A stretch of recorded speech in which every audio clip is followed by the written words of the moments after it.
दा आङो डिस्ट्रिक्ट कालारिफाइड 2 नि नेहाथारि जानानै दिनै आं बेखौनो बुंगोन दि दिनै जोंहा फरायनायजों लोगोसे जोंनि नैबे कालारिफाइड 2 बबिनाम बेफोरखौ लांफानो हायोबा जिउआव मोनसे साक्सेस जाहैयो, गावनि जाथिखौ जौगाखांहोनायजों लोगोसे गावनि लाइफखौबो दालांनो हायो। बेखौ आङो दिनै डिस्ट्रिक्ट कालारिफाइड 2 नि सेक्रेटारि जानानै आङो दिनै बेखौनो बुंगोन। आरो दिनै गोबां रायजो राजाफ्रा साननो हागौ दसेनो कालारि दसेनो बबिनाम बोरै जाखो बे खोथाखौ बुंनो हागौ।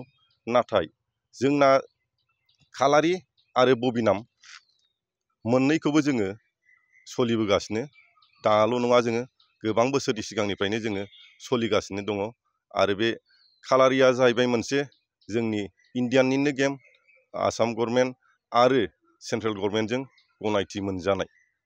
आं दिनैनि नैबे हाबाफारि बेखेवनायजों लोगोसेनो आङो रायजो राजाखौ खावलायगोन दि जोंहा नैबे अल आसाम चेम्पियनशिप बबिनाम आरो कालारिफाइड जानो गोनां जोंहा 3, 4, 5, 6 बहाय गासै रायजो राजाफ्रानो फैनानै नैबे जोंनि दतमा दासाफिल्डनि इनडुर स्टेडियामाव नायफैनानै दा बहाय जोंहा गोबां 25 डिस्ट्रिक्टनिफ्राय बाहागो लाफैगोन।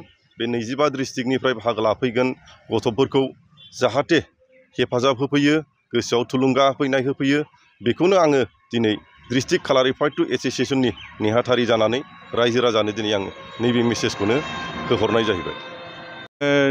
दिनैनि बे फुंबिलिनि बोथोराव आङो बड'लेण्ड रादाब बुथुमगिरि नोंथांनिसिम साबायखर जासिग्रोबाय जे जों दिनैहाय दतमायाव खुंनो गोनां अल आसाम खुंगा 5थि कालारिफाइड 2 आरो खुंगा 7थि बबिनाम चेम्पियनशिप अल आसाम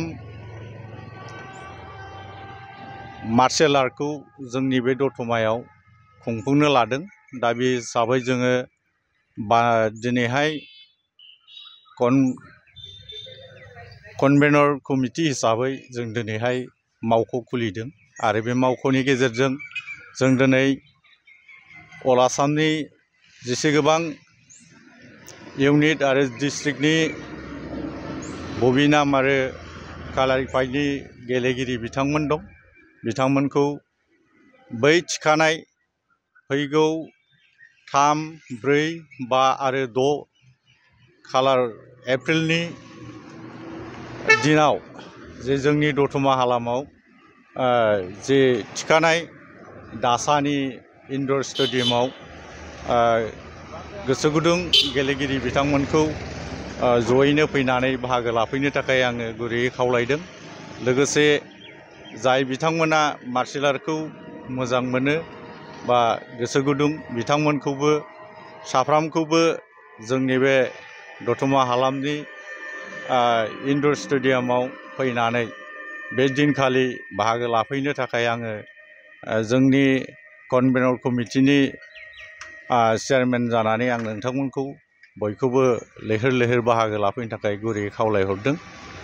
मानोना जों दिनै दतमायाव बे चेम्पियनशिपखौ खुंफुंहरनो थाखाय जोङो दिनै मावख'खौ खुलिबाय। बेनि थाखायनो आङो नोंथांमोनखौ बेखिनि समजों आङो गोसो गोरबोनिफ्राय खावलायहरनाय जाबाय। फरायसाफोरनि थाखाय मोनसे फोसावथाय। सोलोंथाइ बोसोर 2025-26 नि फरायसाफोरनि थाखाय गोदानै मुं थिसननाया दासान्दि सोलिगासिनो क'क्राझारनि बड'लेण्ड स्टार एकाडेमियाव। बे एकाडेमियाव थाखो 6 निफ्राय 9 थाखोसिमनि बर' बिजोङाव आरो 10 निफ्राय 12 थाखोनि इंराजि आरो बर' बिजोङाव आर्ट्स, साइन्स आरो कमार्स स्ट्रिमनि मुं थिसननाया सोलिगासिनो। बड'लेण्ड स्टार एकाडेमियाव रोंगौथि गोनां फोरोंगिरिफोरनि फोरोंथाय होनायजों लोगोसेनो फरायसाफोरनि थाखाय माखासे खाबुफोरबो होफानाय जादों। जेरै JEE आरो नीटनि फोरोंथाय होनाय, इंराजि सोलोंथाइनि खाबु, जिउ राहा दानायनि सोलोंनाय खाबु, BPL नखरनि थाखाय 20% मुं थिसननायखौ रेहाय होनाय, लोगोसेनो फरायसुला फरायसुलिफोरनि थाखाय आलादा थाग्रा हस्टेलनि खाबुबो होनाय जादों। गोसो गोनां फरायसाफ्रा क'क्राझारनि थिथागुरि समबाय भवननि साखाथियाव थानाय बड'लेण्ड स्टार एकाडेमियाव गोदानै मुं थिसनोब्ला नैबे मबाइल नाम्बार 7638008149 एबा 6003499997 आव थोंजोङै फोनांजाब खालामनो हागोन।